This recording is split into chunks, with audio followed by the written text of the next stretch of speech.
Dua jadi tunggu teleponnya. Kantor polisi atau rumah sakit. Oh. Satu pekerjaan yang paling sulit sekarang. Menyuruh teman menikah. Jadi kalau contoh gini misalnya. Naik motor kita tengah malam tiba-tiba ada orang meletus dorong motornya. Singgah lalu ki bantu. Apakah begal, Pak De? Insya Allah, kalau niatnya membantu orang bisa jadi orang jahat berubah menjadi baik. Insya Allah. Orang yang berpikir belum tentu ada waktunya. Iya. Ya. Orang punya kemampuan belum tentu ada kesempatannya. Saya manusia trauma dengan cita-cita. Bismillahirrahmanirrahim, masing-masing ada rezekinya. Oh, oke. Gas. Makanya jangan pernah takut menikah. Oh iya.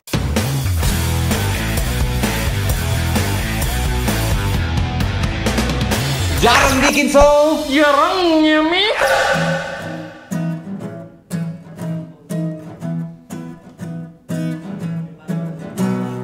Hey, Apa kabarmu jauh di sana? Tiba-tiba sorry. Sama aku mulai konser. Sorry. Karena begitu misalnya serana orang bukan galau, pas nggak galau, kau galau. Tidak, saya lagi menyanyi biasa mi. Tunggu datang anak-anak atau main lagi. Kamu ulangi? Iya. Oh, lagu nama apa yang teduh? Oke.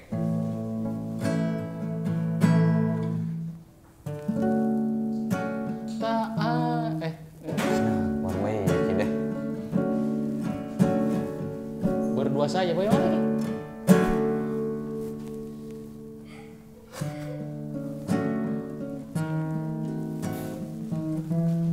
Perbaiki, kemana udah nyanyi kayak gini?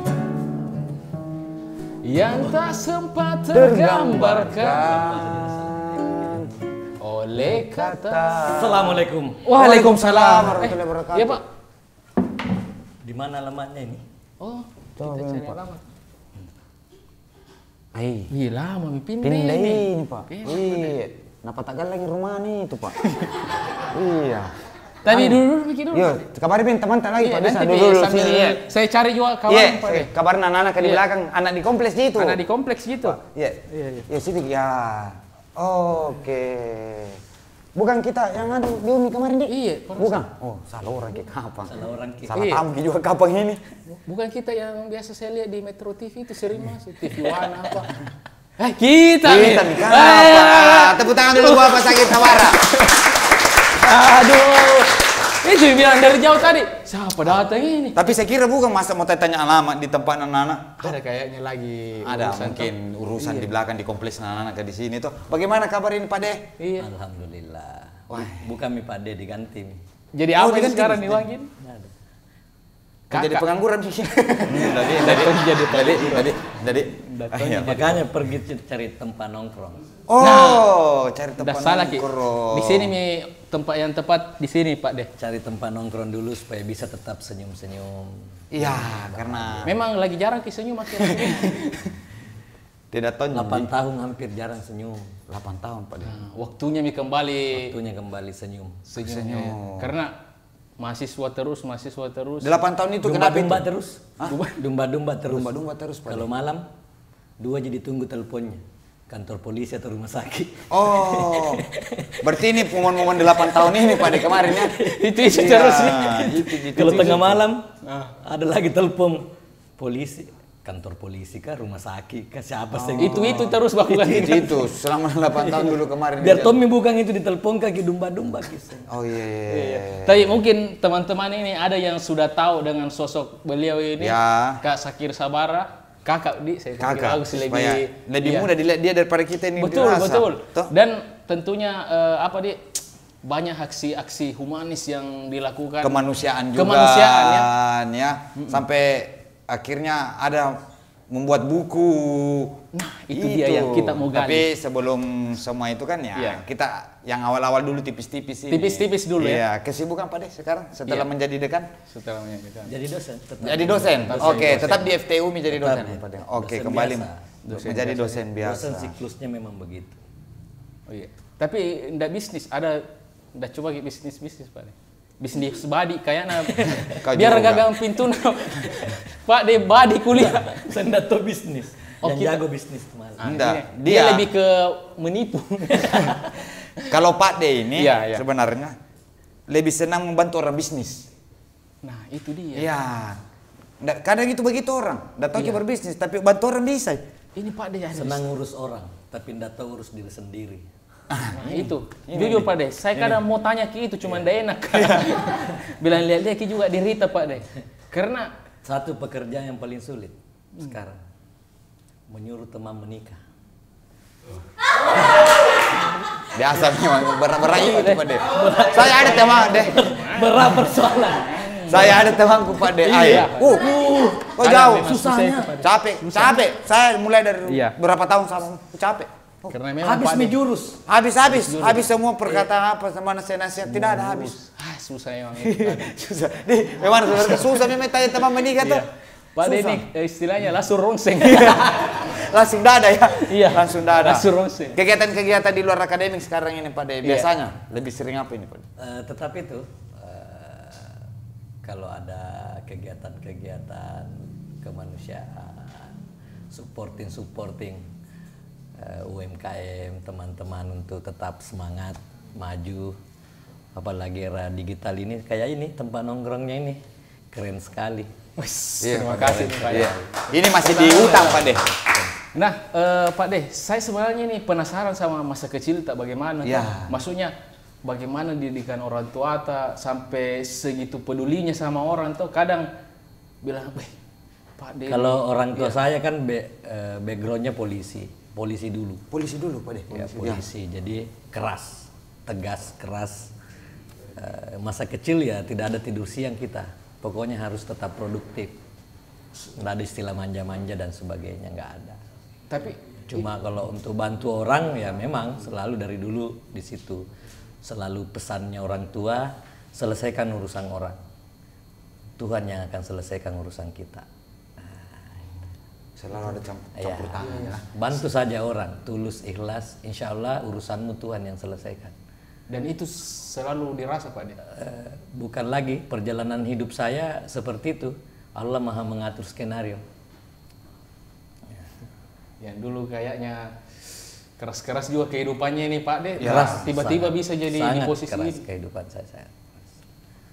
Yang mana lebih berat dengan posisi sekarang pada waktu menjabat itu 8 tahun dekan mahasiswa teman-teman? Sebenarnya nggak ada yang susah kalau dijalani dengan tulus, ikhlas, nggak ada susah. Teman-teman nongkrong gini nggak ada susah. Teman-teman di era digital seperti sekarang nggak ada susah, asal ikhlas, tulus saja. Memang jalani, cintai pekerjaannya. Kuncinya cintai pekerjaan. Karena rezeki itu tuh Allah yang ngatur, percaya saja. Tapi menurut tak bisakah kita belajar mencintai Pak De? Ya. Belajar mencintai. Enggak, dalam kiri. Dalam ini Pak. Dalam kiri Pak De. Enggak, dalam konteks pekerjaan Pak De toh kan ada kadang situasi yang dibenturkan sama, mau media apa? Nah, jadi bilang biar belajar mencintai. Apakah itu mungkin? Belajar mencintai. Ya, kalau Halil Gibran kan bilang begini, tiada pidana yang paling berat daripada mendapati diri kita terperangkap antara seorang yang dicintai dan seorang mencintai. Bisa juga diterjemahkan ke pekerjaan itu. Berarti itu semacam jatuh gitu Pak. Sakit itu Pak. Saya kembalikan tadi pertanyaannya. Jangan-jangan pernah melewati masa itu. Ya, itu yang membuat trauma. Tidak Pak, saya selalu bertemu dengan orang yang saya cintai. Sampai aduh, dalam bangsa ini. Kenapa tahu? Makanya dibilang karena pertanyaan mengambang kita kasih jawaban mengambang. Tapi pernah Bana juga Pak De? Ceritanya nakal lah. Saya kira hampir semua orang pernah melewati masa-masa itu. Ya. Masa-masa nakal, apalagi pertama kali injakkan kaki dari kampung ke kota atau kampung ke kota. Ya sudah Tommy dikerjakan semua pekerjaan. Ya sudah Tommy. Dan saya nih terus terang diam-diam saya banyak mencuri juga dari Pak De ini. Coach-coachnya. Itu hari kan mungkin lupa Pak De ini karena saking banyak urus orang tuh. Itu hari kan buka puasa di rumah Pak De, di rumah itu hari. Nah, saya lihat banyak sekali orang datang di rumahnya Pak De tuh. Itu bahkan kita bikin 3 hari nih buka puasa bersama itu Pak. 3 hari. Saking cukupnya ini 1 hari tuh. Kan pandemi tahu atau jadi ndak boleh rame-rame tahu. Oh betul. Cocok Pak De. Nah, saya tanya Pak De, apa olahraga kita? Toh yang supaya fit terus saya lihat toh, ndak pernah apa sakit apa. Ini nih. Apa Pak De? Ini orang. Kau ndak tahu kan? Barang siapa yang menjalin terus silaturahmi. Bagaimana Pak De? Kalau olahraga, cuma sehat fisik. Sehat fisik. Kalau silaturahim, agama bilang panjang umur, sehat, banyak rezeki. 3 bos. Kalau silaturahim, saya datang nongkrong di sini, 3 ku dapat bos. Sehat, panjang umur, banyak rezeki. Kalau olahraga aja ku naik sepeda, fisik bisa jadi. Tak. Betul. Nah itu dalam gitu bro. Kau kopi terus ini cari dari Pak De itu. Perbanyak silaturahim, perbanyak saling memotivasi, saling mendukung. Kita ndak tahu Malek jadi apa, Abu jadi apa, Tuming jadi apa. Kita ndak tahu. Jangan beda-bedakan orang. Jangan kita bergaul karena dia ini dan itu. Bantu aja orang. Kita ndak tahu orang. Allah membolak-balikan seketika saja. Nah, sama seperti itu Pak De. Di bidang kemanusiaan ini kita berbicara Pak De. Tiba-tiba kalau ada bencana langsung itu teman-teman di fakultas disuruh turun. Nggak punya duit, nggak punya duit. Ke Palu, ke Majene, ke Konawe, ke Masamba. Itu nggak punya duit. Jalan aja. Bismillahirrahmanirrahim. Kalau niatnya bantu orang, di jalan itu banyak sekali orang yang suruh singgah, kasih makan lah, kasih bantuan lah. Sampai misalnya di Palu dikasih rumah lah, dikasih mobil lah, dikasih duit lah. Macam-macam. Dibayar tuntas juga. Dibayar tuntas. Jadi kalau contoh gini misalnya. Naik motor kita tengah malam tiba-tiba ada orang meletus dorong motornya. Singgah lalu ki bantu. Apakah begal Pak De? Insya Allah kalau niatnya membantu orang bisa jadi orang jahat berubah menjadi baik. Betul. Insya Allah bisa jadi, bukan kita mengharap dibalas, tapi bisa jadi besok lusa kita keluar daerah ada masalah juga, tiba-tiba juga tuh ada orang bantu kita. Bismillah saja, begitu saja. Apa saja selama kita mampu, selama kita bisa lakukan. Sama misalnya kalau kita di lampu merah masih jauh, kita tiba-tiba melihat peminta-minta. Biasa itu kan muncul dalam hati kita, mau kasih uang ini 10.000 ini orang, kasihan sekali. Maju sedikit, ada uang 5.000 kuliah. Maju sedikit, ada uang 1.000. Yang benar tadi itu yang 10.000. Oh. Memangnya biasa kan begitu. Yang ikhlas itu yang 10.000. Yang ikhlas yang 10.000. Bisa jadi ketika kau kasih orang, malaikat lewat. Lihat mikir orang kalau tukang parkir, mundur. Berapa tukang parkir kalau motor atau mobil? 2.000. Coba bang kasih 20.000. Tidak nak cium itu uang. Panjang umur ki, sehat ki, selamat ki. Toba tiba deh malaikat lewat nasambar itu doanya Pak. Keren kan? Mungkin baru ki 2 kilo 3 kilo ada kasih ki 2 juta, 200.000 atau berapa? Kita tidak tahu. Yang mana yang ikhlas? Yang mana yang ikhlas? Yang ikhlasnya saya. Yang mana yang ikhlas? Yang mana pertama muncul itu yang ikhlas? Biasa kita juga mau pergi tuh, kayaknya hujan. Tidak. Yang pertama itu hujan nih. Hujan. Biasa gitu. Hujan. Ini Pak De, yang paling penasaran mungkin teman-teman atau penonton yang lain ini, cerita pahit selama hidup sampai sekarang yang paling dan cerita bang kita Pak De. Itu saya selalu mau belajar dari kita itu Pak De. Yang pahit dulu Pak De. Kalau pahit kan pasti kita selalu membantu dan ada pasti dia juga manfaatkan kita ceritanya. Dan semua yang dibantu. Iya, dan semua yang bantu malah. Oh biasa aja itu. Biasa. Ini yang paling pahit ini Pak De, kita rasa. Biasa aja dalam selalu ada teman sejati, selalu ada sahabat sejati. Waktu SD ki ada sahabat sejati kita atau mungkin 10. Setelah berjalan mungkin berkurang sekarang sampai 3 atau 5 orang. Itu yang tulus. SMP ki ada lagi tuh bertambah teman sejati kita, mungkin 20 berkurang sampai sekarang. Dari SD, SMP ada teman sejati kita, SMA, kuliah begitu juga. Nah, itu memang siklus teman sejati itu ada siklusnya. Dalam kegiatan kita begini, sejarahnya Tuming Abu misalnya. Cek Meki dari start awal tak, pasti ada 1-2 orang yang masih sampai sekarang. Ada sampai sekarang. Nah, kalau cerita pahit dari kecil sih saya dididik mandiri. Ya, dari kecil saya tidak dimanja dengan uang. Dari kecil saya tidak dimanja dengan fasilitas. Waktu kuliah itu memang saya tinggal di kampus, menderita di kampus. Jadi saya tidak pernah merasa ketika ada jabatan, ada duit, ada apa, biasa saja. Karena saya pernah susah. Jadi ketika melihat orang susah, saya merasa pernah seperti itu.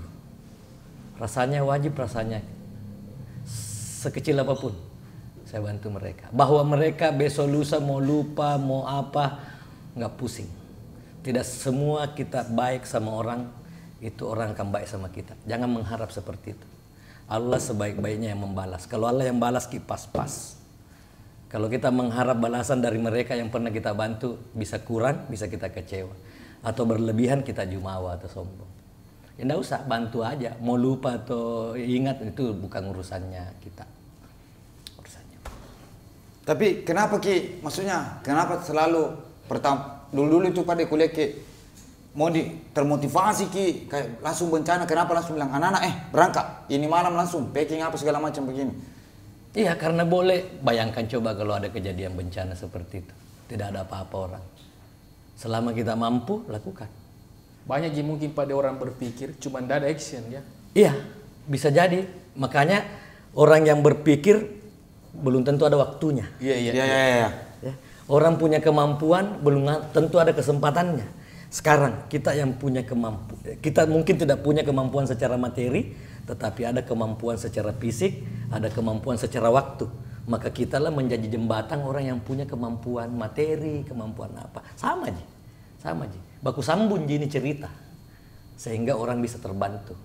Kita hanya mungkin faktor penyebab, aktor penyambung bagi orang untuk bantu orang. Jadi saya manusia tanpa tabungan sampai hari ini. Jangan tanya tabungan saya, nggak pernah. Tapi saya merasa kalau ada orang yang butuh selalu dia ada. Makanya saya sudah merasa diri bahwa saya ditakdirkan bukan jadi orang kaya.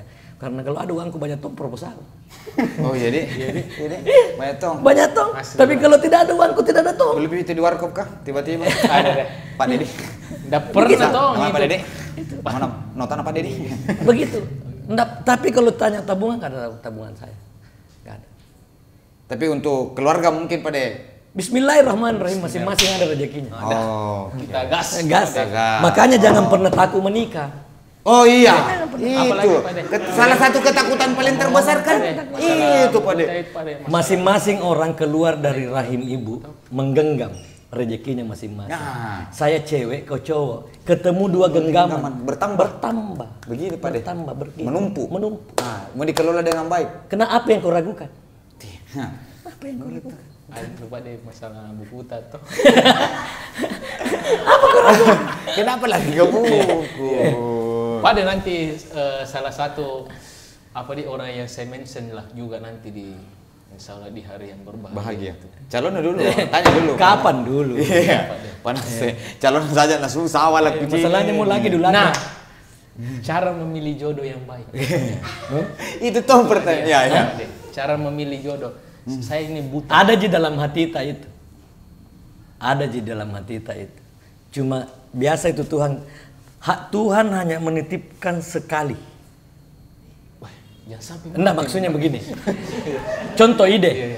Kadang-kadang Tuhan kasih ki ide, entah naik motor ki, entah di kamar mandi ki, entah di mana ki. Kita abaikan. Kita lupa itu ide. Padahal itu ide bagus. Pas 1 bulan 2 bulan kita lihat orang laku, ini kupikir dulu. Kenapa? Karena kita tidak catat. Kita tidak fokus. Sama aja jodoh. Kita tiba-tiba lihat orang kayaknya ini. Tapi terlalu banyak pertimbangan. Enggak cocok, ini dan itu. Tuhan sekali itu titipkan. Nanti tunggu lagi titipannya kalau tidak dinikmati itu titipan, tidak disyukuri itu titipan. Titipan ide. Ada di dalam hati kita itu. Cara memilih jodoh yang baik. Ada Ji.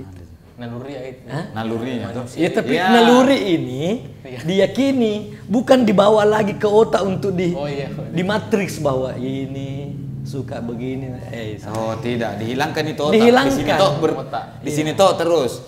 Makanya jodoh rahasia Tuhan. Iya betul Pak. Ajal, rezeki, jodoh, rahasia Tuhan. Maka dalam menembus rahasia Tuhan pasti banyak tantangannya. Salah satu tantangannya pengaruh setan di otak. Terlalu banyak pertimbangan. Oh, apa inilah setannya Pak De? Kau selalu pikir begini. Bu, waktu mau menikah terlalu banyak pertimbangan. Tidak ada. Tidak ada. Tapi malam kita menikah muncul penyesalan. Menyesal. Kenapa udah cepat sekali kau menikah? Iya. Toh, itu pengaruh setan. Tapi kita lakukan. Saya lakukan. Kita lakukan. Alhamdulillah hari ini hidup aja kita. Hidup aja kita. Malah lagi Pak De. Kutanya terus apa masalahnya? Malah lagi terlalu takut. Masih mending Pak. Iya Pak. Ini setiap hari insya Allah ada penghasilan. Kita syukuri alhamdulillah. Ya salah satu andalanku di Makassar itu Mengabu Pak. Konten kreator paling sukses Pak. Saya merasa dia paling sukses sekarang. Top one karena kredit banyak ya. Itu susunya kita kredit banyak. Saya menikah Pak. Selesai bulan 9, 99. Menikah bulan 5, 2000. Tidak ada pekerjaan Pak. Nggak ada pekerjaan saya. Saya belum jadi dosen. Nggak ada. Lontan-lantung. Bisa tuh jadi dekan masih hidup juga insya Allah. Alhamdulillah. Terus apa yang kau takutkan? Apa yang kau takutkan Abu? Saya takut itu. Aku ketakutkan. Nanti begini. Oh setan ini setan. Ayo aku teman dulu cerita ke setan ditanya itu begini kalau pertimbangan begitu itu. Ada teman memang setan. Ada ke teman tak memang begitu? Ada memang. Ada. Nah ini Pak De. Kan kita ini lebih keras sedikit Pak De. Karena saya datang ini tidak sangka mau ditanya-tanya begini, enggak tahu juga. Kita ini ditol. Enggak, maksudnya kan di luar kesehariannya Pak De nilai orang di media. Betul. Kita di sini. Iya. Kita Nah, ini Pak De. Kan kita mengkritik isu-isu. Kira-kira biasa ada ancam kalau begitu. Iya. Keras-keras ngomong. Pernah hampir saya ditangkap. Wah, ya. Pernah kira-kira hampir 2 tahun yang lalu. Langsung berkurang teman tak mungkin di situ. Followersnya malah naik. Followersnya malah naik.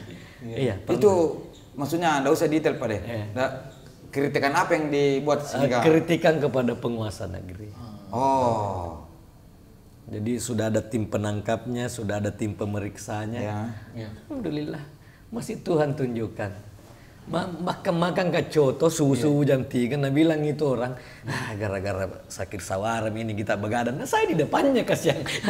Nggak habis cotoku baru pergi. Itu pernah Iya. Astaga. 2 tahun yang lalu itu. Oke. Biasalah itu bagian dari perjalanan hidup. Nah, yang spesial sekarang ini kita kan baru kasih keluar buku Pak De. Ya, mungkin. Dan itu jujur dari lubuk hati paling dalam Pak De. Itu adalah salah satu cita-citaku yang bahkan jadi nazar itu Pak De. Moga punya buku juga. Dan makanya iris sekali lihat itu Pak De. Ceritanya sederhana itu buku. Nah, itu bercerita tentang apa? Itu buku, itulah the power of media sosial. Itulah media sosial.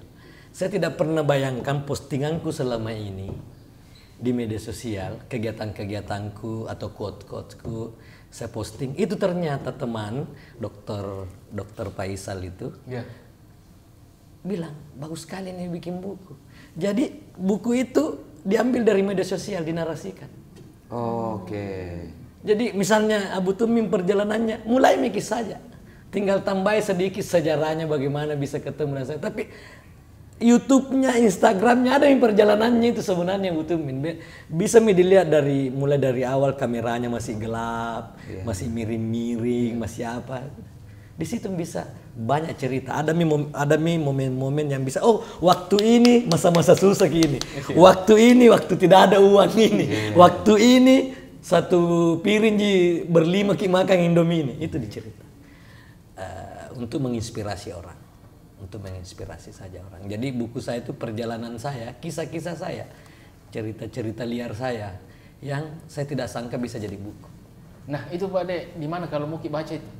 Bisa, ada buku digitalnya. Saya sudah kirimkan Abu tapi gratis itu Pak? Iya, tidak ada masalah. Gratis Memang tidak dijual. Serius sih? Tidak untuk dijual. Saya kirimkan buku digitalnya Abu tapi tidak pernah baca. Jangan lagi kirim ke salah orang yang Pak De. Aduh, Pak De. Jangan lagi jauh-jauh Pak De, minta maaf ini. Film dulu, skrip film Pak De. Ini yang berbulan-bulan orang tulis, mau berkelahi nih. Tidak nak baca. Langsung Ji, apa dagangku? Kau Reza Rahardian kah? Begitu nanti. Iya. Nantilah. Kalau saya pasti ada orang yang pernah mau bikinkan buku, cuma belum ketemu aja Ki. Mudah-mudahan dengan ini kita ketemu. Iya. Nah dengar itu orang bilang, mau boleh bikin buku tuh Ming. Nah, itu. Selalu ada jalannya. Siap. Saya tidak sangka di akhir periode saya ada buku. Nggak ada. Nah, ini kan mulai dari dekat urusan kemanusiaan, buku. Enggak, aktivis juga dulu. Dulu. Yang sangat aktif sekali ya. Sampai demo-demo apa kan? Iya, Tapi iya. kan itu. Nah, tahu Ada dalam orang. buku, ada dalam Ada buku. dalam buku. Ada, maksudnya nah tahu orang bilang pada demo-demo. Nah tahu aja. Pada demo-demo. Dan sekarang? Nah, kan itu yang ditahu aja orang. Ini Iya, kan iya. kita nggak tahu orang mau ditanya Iya. ini. Dari dulu lah kritis. Iya, kritis. Nah, sekarang ini apa tadi pertanyaanmu yang aku lupa? Aduh, Tidak. pesannya untuk Kan ini hampir semua generasi ditemani ini pada kita jalan, tahu istilahnya. Mulai Iya. dari anak Gen Z, Gen Y, ada semua. Anak-anak kecil dekat rumahku sekarang teman. Iya berteman Ki, kalau dilihat dari CCTV video mesej apa. Oh, di siapa Pade. Ini apa ada cita-cita mau jadi wali kota atau bupati? Saya manusia trauma dengan cita-cita. Ah, ini penting ini. Trauma. Kenapa bisa trauma dengan cita-cita? Dulu saya bercita-cita karena bapakku polisi, saudara-saudaraku. Saya 10 bersaudara, nah bungsu 6 kakakku polisi. Bapakku polisi, bercita-cita jadi polisi, pendek. Nah sampai ukuran. Ukurannya? Iya. Ya. Toh? gagal di situ. Gagal lah ya. Kuliah bercita-cita kerja di pabrik. Bagus kuliah pakai helm, pakai Iya, rompi. gagal tuh. Iya. Gagal jadi dosen. Memang makanya saya bilang, jangan gak bercita-cita deh. Tidak pernah ada cita-cita. Jangan lagi ganti cita-cita. Ada Ada pernah tujuan. nih. Nah, dari situ biar kami mengalir. Selalu itu prinsipnya. Pokoknya kalau ada orang susah, ada kemampuan bantu saja. Tuhan yang ngurus urusanmu. Tuhan yang ngurus urusanmu. Saya urus urusanku juga, urusanku sama orang. Ada apa saja. Mau urusan apa saja. Bisa pinjam uang di sini. Jangan kau juga begitu. Kau memanfaatkan Asal ada, namanya itu. asal ada. Kalau Pasti toh Tuhan gerakkan Ki misalnya meminta uang sama saya. Ketika Tuhan tahu bahwa saya punya uang. Oke. Jangan kasih dia kini. Pasti. Terus gitu. Pasti. Begitu sebenarnya cara Tuhan mempertemukan orang. Tidak mungkin Tuhan memberikan beban kepada saya yang tidak mampu saya emban. Tidak mungkin. Itu kan janjinya Tuhan. Ya. Ini Mi, maksudnya Pade tujuan tak? Kira-kira ada tawari Ki, ayo Pade jadi anggota dewan, ayo jadi kepala daerah. Pernah, bukan lagi ada. Pernah. Sudah pernah? Sudah pernah. Menjadi pilihan atau tidak itu Pade? Tahu diri. Yang ya. kurang sekarang itu tahu diri. Bu, cocok kok jadi wali kota. Bor. Cocok jadi wali kota. Padahal Iya, terkenal mah tahu diri. Tahu diri lah. Ente waktu nating waktu. Is'al. Apa itu Pade? Iseng alemu. Oh, iseng. Oke, Pak deh. Nah, Untuk pesan-pesan buat teman-teman Iya. milenial ini sampai sekarang supaya bukan cuma milenial sekarang, generasi Z juga. generasi Kayak Z saya. apa, bagaimana bisa mungkin apakah Generasi Z. Satu kelemahannya generasi sekarang. Kelemahan terbesarnya soal waktu. Selalu dibilang waktu adalah uang. Tapi susah sekali tepat waktu. susah bergeraknya Pak De? Susah sekali manton tepat waktu. OTW masih tempat tidur ya? Jangan itu Ming, nah janji ke jam berapa? Datang. Inilah dia. Nah janji ke jam berapa datang? Dialah ini, Pak De. Sekali. Nah, kenapa itu kelemahan? Iya. Ini era digital. Anak-anak mau generasi Z, mau generasi Y, mau milenial, new milenial, new mind, apalah istilahnya. Mau apa istilahnya? Satu, dia asik dengan dirinya sendiri kan? Asik kan? Asik, betul-betul. Saking asiknya dengan dirinya, jangankan lingkungannya, di sekitarnya saja dia tidak perhatikan. Itu kelemahan. Kalau itu bisa diatasi, anak generasi sekarang mampu melejit, melebihi orang lain. Melebihi kemampuan orang-orang cerdas. Karena semua ada di genggaman. Cuma itu Ji, soal memanage diri dan memanage waktu. Kelemahannya. Coba Maki lihat anak-anak. Coba Maki teman-teman dekata. Satu, soal waktu. Kedua, soal merasa dibutuhkan. Ini kelemahan terbesar. Kalau ada kelebihannya sedikit, merasa sekali dibutuhkan. Pakai ero-ero Iya. Saya alhamdulillah tidak pernah merasa dibutuhkan. Saya selalu merasa dibutuhkan orang.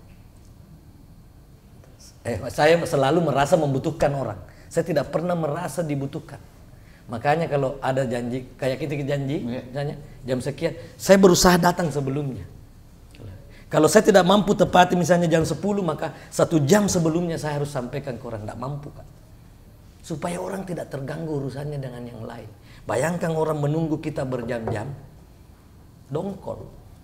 Hilang juga rezeki. Nah siapkan kita di kue apa semua. Bambo mina nanda datang. Selesai. Padahal kue manis, barongko apa. Jadi hargai waktu dan jangan merasa selalu dibutuhkan. Jangan kau pakai roero. Apapun kelebihanmu, selalu merasa kelebihanmu itu untuk dibutuhkan orang. Dia tunggu orang. Manfaatkan untuk kepentingan orang banyak dan orang banyak. Jangan kau merasa jangan. Luar biasa ini. Luar biasa ya. Ini hari. Waduh. Lumayan deep ya kita nasihat. Kita memang butuh sosok-sosok penasihat juga. Terima kasih banyak Pak De. Nah sebelum kita akhiri Pak De, ini kita selalu ada pertanyaannya Nana. Konyol tapi serius. Serius ini Pak De. Semua bintang tamu ditanya. Harus ditanya. Kalau ada uang 10.000 triliun, apa yang akan kita lakukan? Tak bikin. Ini pertanyaan menghayal tapi serius. 10.000 Kalau ada uang 10.000 triliun, apa yang akan kita lakukan? Tidak ada orang susah. Saya bagi. Oh mau jina bagi Pak. Betul sekali. Dia. Tidak ada orang miskin di dunia. Tidak ada orang susah di dunia kata ya. Miskin. Betul. Karena saya jelek tanganku, tidak tahu nomornya uang. Tidak tahu ya? Oh iya. Tidak bisa bedakan mana uang 1.000, mana uang 100.000. Ambil semua ini. Itulah dia Pak De ya. Oke, terima kasih. Oke, terima kasih banyak waktunya Pak De sudah mau hadir. Oke, sehat terus. Sehat. Iya. Itu alamat ke tadi? Nggak ada juga anak kamu dari belakang ini. Ada tadi ini balas kicetku. Coba. Bilang pindai bede di jalan Karundrum. Iya, Karundrum. Di itu aja Karundrum di daerah sana. Jalan Bakti. Jalan Bakti bede Pak De. Ya Karundrum iya. Oke, balik makasih. Iya, makasih banyak nih Pak De, makasih banyak.